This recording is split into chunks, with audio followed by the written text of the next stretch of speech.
Dans cette première édition, vous allez découvrir la vie de Madiba. Qui est justement Madiba?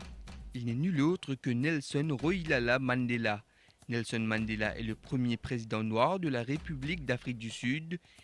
Il a ainsi été un des personnages clés de la lutte contre l'apartheid et reste un symbole mondialement connu de la lutte contre le racisme. Ce combat acharné lui a valu 27 années d'emprisonnement, mais aussi le prix Nobel de la paix en 1993. Retour sur le parcours de Madiba. Nelson Mandela est né le 18 juillet 1918 en Union d'Afrique du Sud. Il devient le premier membre de sa famille à fréquenter une école et il entreprend ses études de droit. Conscient de la ségrégation raciale à l'encontre des Noirs en Afrique du Sud, il intègre l'African National Congress, l'ANC. Très vite, Nelson Mandela en devient l'un de ses principaux leaders, notamment avec la création de la Ligue de la jeunesse. Fondateur du premier cabinet d'avocats noirs d'Afrique du Sud, Nelson Mandela mène des campagnes non violentes jusqu'au massacre de Sharpeville en 1960. Lors de cette journée du 21 mars, des manifestations sont organisées pour protester contre le port obligatoire du passeport. Le drame se produit lorsque la police ouvre le feu. On dénombre plus de 60 morts.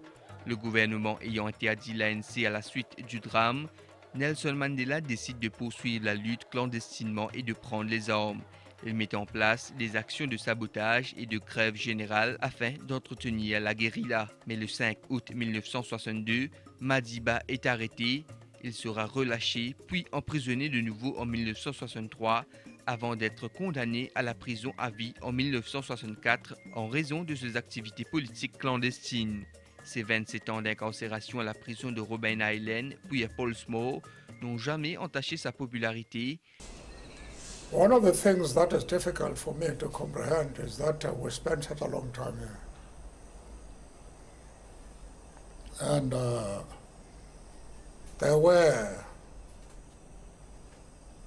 moments of joy. But of course, there were painful moments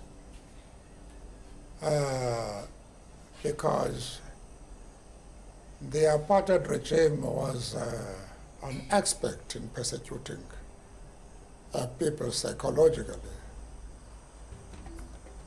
Le 11 février 1990, Nelson Mandela est libéré sous la présidence de Frédéric de Klerk.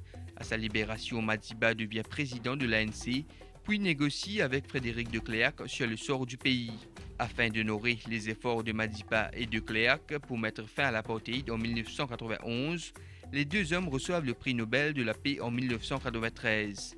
Puis, ils s'accordent sur un gouvernement multiracial et les premières élections présidentielles donnent le pouvoir à Nelson Mandela. Il devient ainsi le premier président noir de l'Afrique du Sud le 27 avril 1994. Le 11 septembre 1998, Maurice reçoit la visite de Nelson Mandela.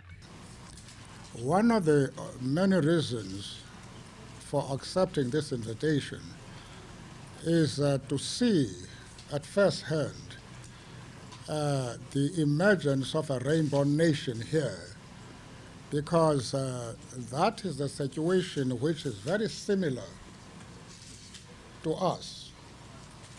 Dans son message fort lors d'un banquet offert en son honneur, Madiba soutient que Maurice est un exemple pour l'Afrique du Sud afin de faire oublier l'héritage de l'apartheid que sont la pauvreté et l'inégalité. Mandela met alors en œuvre une politique de réconciliation difficile avant de laisser la place à Thabo Mbeki en 1999.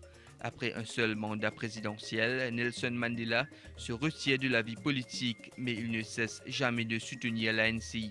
Durant les années 2000, il s'engage cette fois dans la lutte contre la pauvreté et le sida, véritable fléau, longtemps négligé en Afrique du Sud, mais sa santé décline. Après un cancer de la prostate, il souffre d'une infection pulmonaire chronique, probablement liée à de nombreuses années d'emprisonnement. Son 90e anniversaire en 2008 est célébré comme une fête nationale. Finalement, Nelson Mandela décède le 5 décembre 2013 à l'âge de 95 ans. La cérémonie officielle d'hommage de Nelson Mandela a lieu le 10 décembre 2013 dans le stade de Soweto. Une centaine de chefs d'État et de gouvernement avaient fait le déplacement afin de lui rendre un dernier hommage, notamment le président Barack Obama, qui était le seul chef d'État étranger à avoir pu prononcer un discours officiel. We know that, like South Africa, the United States had to overcome centuries of racial subjugation. As was true here, it took sacrifice, the sacrifices of countless people, known and unknown, to see the dawn of a new day. Michelle and I are beneficiaries of that struggle. Les funérailles nationales ont eu lieu le 15 décembre 2013. Nelson Mandela est inhumé dans le village de Kounou, situé à une trentaine de kilomètres de son lieu de naissance et dans lequel il passa une partie de son enfance.